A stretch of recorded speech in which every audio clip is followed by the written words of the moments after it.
기도하겠습니다. 하나님 아버지, 오늘도 우리를 하나님 나라로 초청하여 주시니 감사합니다.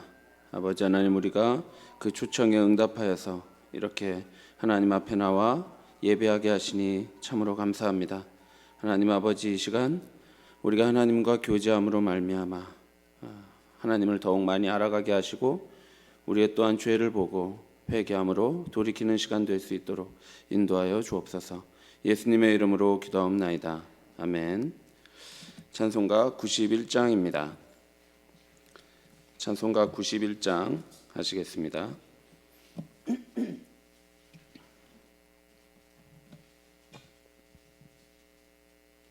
찬송가 91장입니다. 슬픈 마음 있는 사람 예수 이름 믿으면 영원토록 변함없는 기쁜 마음 얻으리. 예수의 이름은 세상의 소망이요 예수의 이름은 천국의 기쁨일세. 거룩하신 주의 이름 너의 방패 삼으라. 환난 시험 당할 때에 기뻐 기도드려라. 예수의 이름은 세상의 소망이요 예수의 이름은 천국의 기쁨일세. 존귀하신 주의 이름 우리 기쁨 되도다. 주의 품에 안길 때에 기뻐 찬송 부르리. 예수의 이름은 세상의 소망이요 예수의 이름은 천국의 기쁨일세. 우리 갈 길 다간 후에 보좌 앞에 나가 왕의 왕께 경배하며 면류관을 드리리. 예수의 이름은 세상의 소망이요 예수의 이름은 천국의 기쁨일세.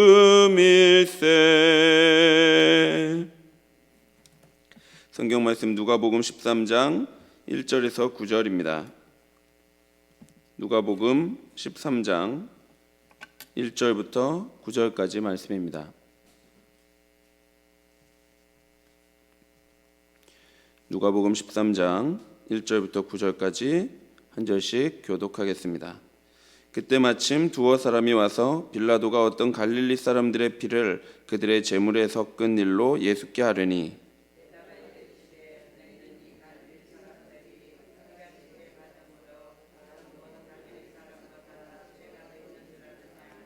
너에게 이르노니 아니라 너희도 만일 회개하지 아니하면 다 이와 같이 망하리라.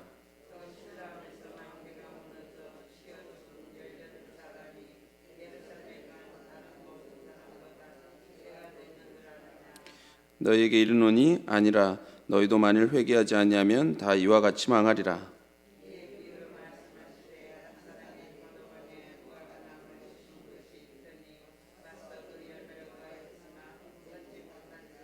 포도원지기에게 이르되 내가 3년을 와서 이 무화과 나무에게 열매를 구하되 얻지 못하니 찍어버리라.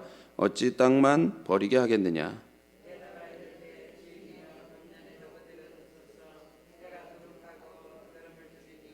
함께 읽겠습니다. 이후에 만일 열매가 열면 좋거니와 그렇지 아니하면 찍어버리소서 하였다 하시니라. 아멘. 지난 5월 6일자 뉴스를 보니까 지난 코로나 2년 동안 사망자가 1,490만 명에 이르렀다고 말합니다. 이는 세계 인구가 79억 명인 것을 고려하면 500명 중에 1명꼴로 목숨을 잃은 것입니다. 코로나 사태는 그야말로 지금까지 없었던 대재앙이 분명해 보입니다. 이에 조금씩 그 코로나의 공포가 걷히고 있는데요. 점점 신규 확진자도 줄고 있고 사망자의 수도 줄고 있어서 얼마나 다행인지 모릅니다. 한편 불과 2주도 되지 않은 5월 24일에는 미국에서 끔찍한 총기 사건이 있었습니다. 미국 텍사스주 남부 유밸리의 한 초등학교에서 라모스라는 18세 고등학생이 반자동 소총을 난사한 사건입니다. 이 사건으로 인해서 최소 초등학생 어린이 19명과 성인 2명이 숨졌습니다. 이 일로 인해 주변 마을 사람들은 희생자들과 생존자들을 위한 작은 기도회를 열었다고 합니다. 그중 한 주민은 이런 악을 이해할 수 없습니다. 어디에서 일어나든 그렇지만 고향에서 이런 일이 일어나다니 더욱 힘듭니다 라고 말했습니다. 정말 그렇습니다. 이런 끔찍한 일들이 왜 우리 주변에서 일어나는지 우리는 다 이해할 수 없습니다. 다만 이 모든 생명의 주인이 하나님이심을 믿으며 우리는 천국을 소망하는 하늘 백성이기에 주님 다시 오실 그날을 향하여 묵묵히 그 길을 걸어갈 뿐입니다.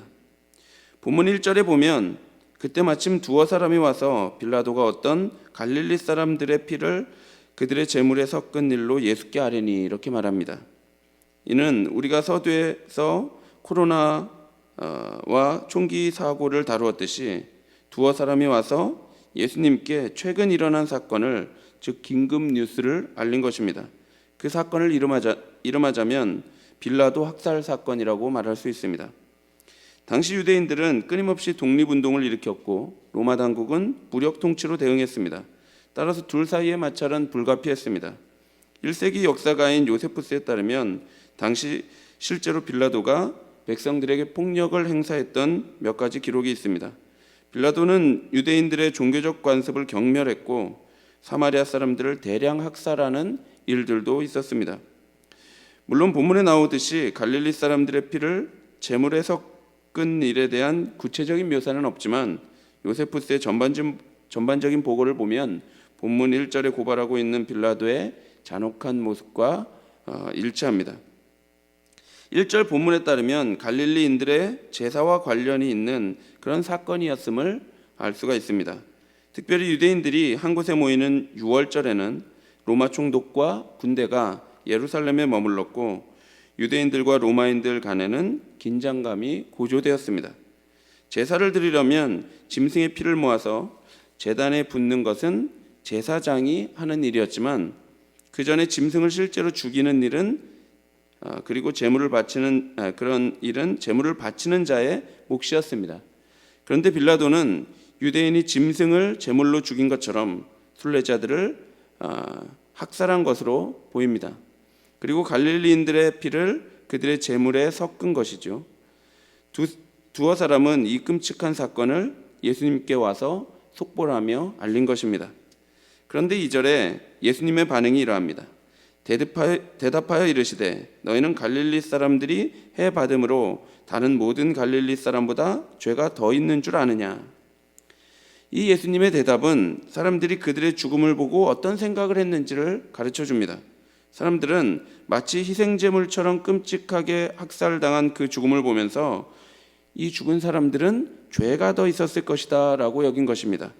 그래서 예수님은 죄가 더 있는 줄 아느냐라고 물으셨던 것이죠. 여러분 어떻습니까?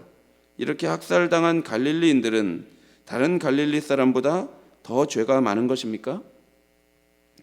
코로나 사태가 처음 일어났을 때 그 시작은 중국이었습니다.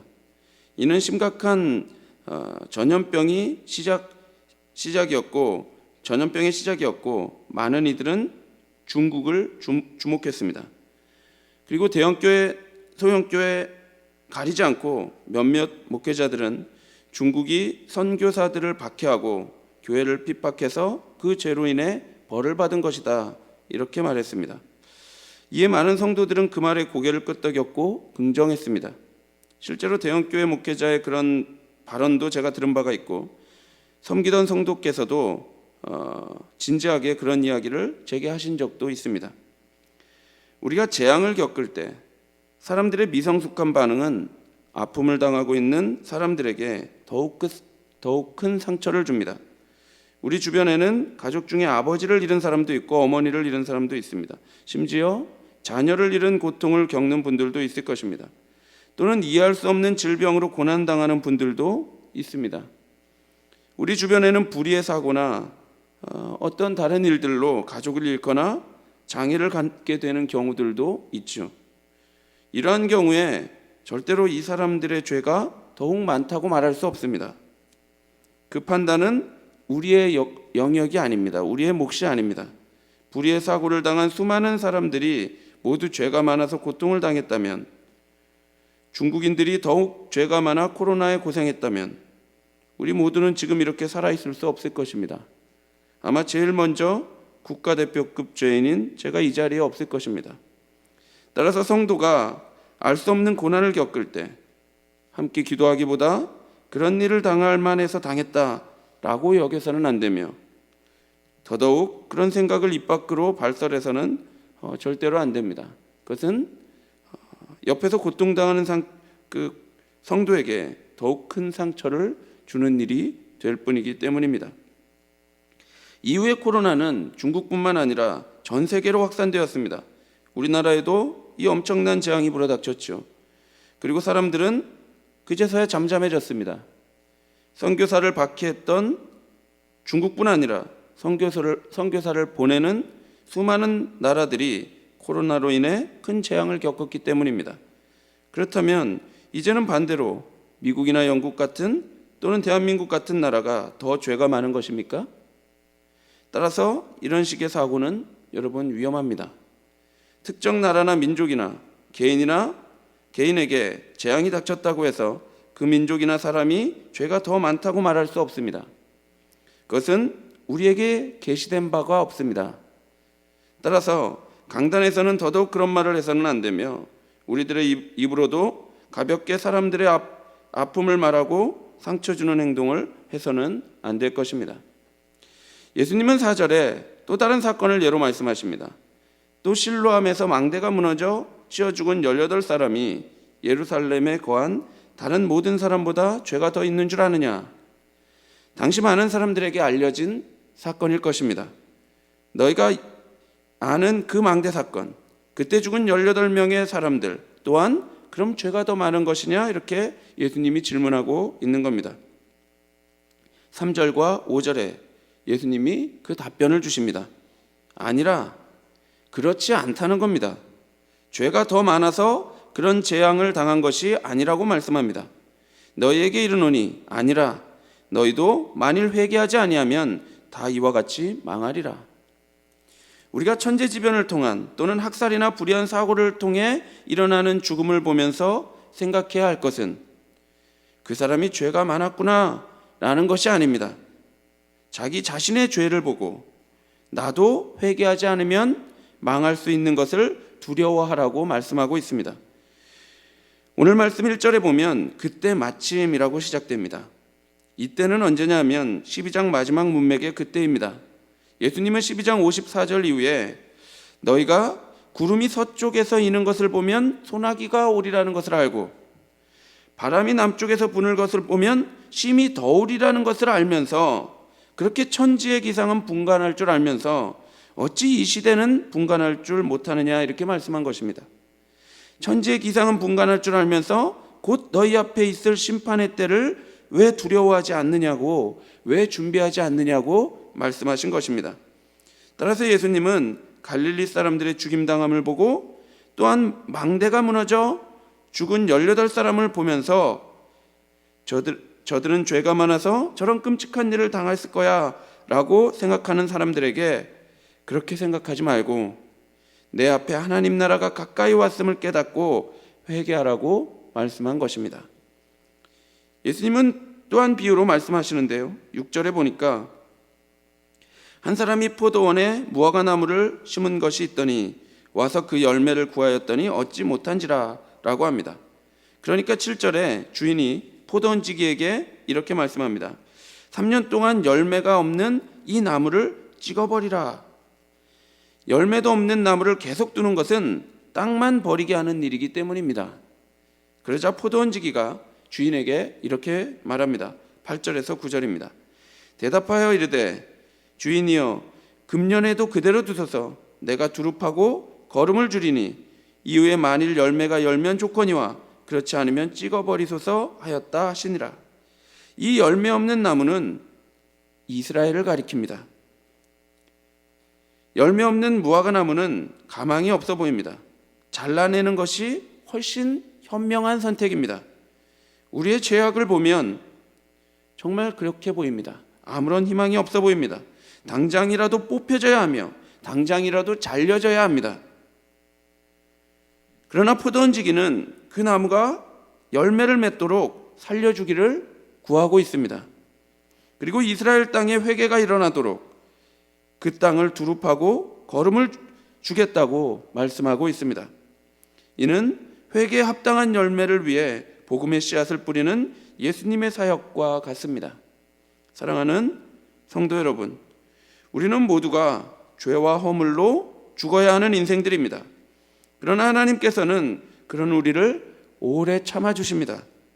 구약의 이스라엘, 그토록 절망적이고 가능성이 없어 보이던 그 이스라엘을 우리 하나님께서 그토록 참으시고 신실하게 인도하셨던 것처럼 하나님은 우리가 그 죄에서 돌이켜 회개하기를 긍휼과 자비로 기다려 주시는 겁니다.